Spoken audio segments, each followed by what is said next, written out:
В интервью ТАСС недавно избранный президент Бадра Гумба затронул вопрос инвестиционного соглашения. В своем интервью он говорит о том, что это соглашение в том виде, в каком оно было предложено обществу, не может быть подписано. Он также сказал, что власть дела недостаточно для того, чтобы донести плюсы этого соглашения до общества, и что вопрос инвестиционного соглашения был излишне политизирован.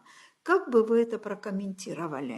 Я бы хотел ответить словами Сергея Владимировича Кириенко, который месяц назад был в Абхазии, и ему, кстати, задавали вопросы по инвестсоглашению тоже. Поэтому аргументация нашего экспертного сообщества и наших оппозиционных организаций, и в целом общества совпадает с мнением Сергея Владимировича, который он высказал на брифинге. Итак, хотел бы обратить внимание на следующие ключевые вопросы.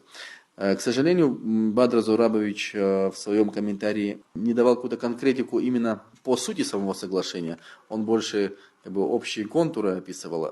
Давайте взглянем в суть. Суть заключалась в том, что экспертное сообщество говорило о том, что не учитываются абхазские интересы. И Сергей Владимирович в своем комментарии сказал, что новое соглашение должно учитывать интересы абхазских компаний, абхазских инвесторов, что очень важно, и абхазских граждан.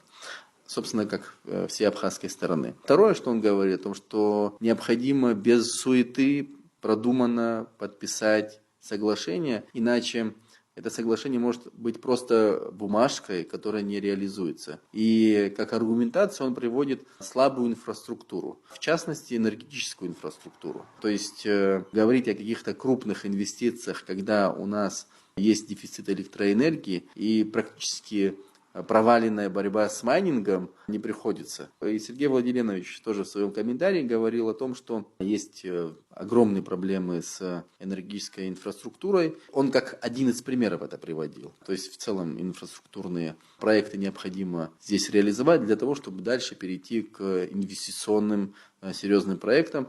И, кстати, вот здесь тоже очень важно отметить, что заместитель главы администрации президента очень четко понимает болевые точки, в том числе вот такого важного вопроса, как инвестсоглашение. Поэтому, если так резюмировать, я могу сказать, что в условном баттле между Бадрой Гумба и Сергеем Кириенко, Сергей Кириенко принимает позиции, которые озвучивает абхазская оппозиция, абхазское общество, абхазское экспертное сообщество. И можно сказать, что в этом случае он даже больше про абхазскую повестку озвучил, чем, к сожалению, вчера Бадра Гумба во время интервью ТАСС.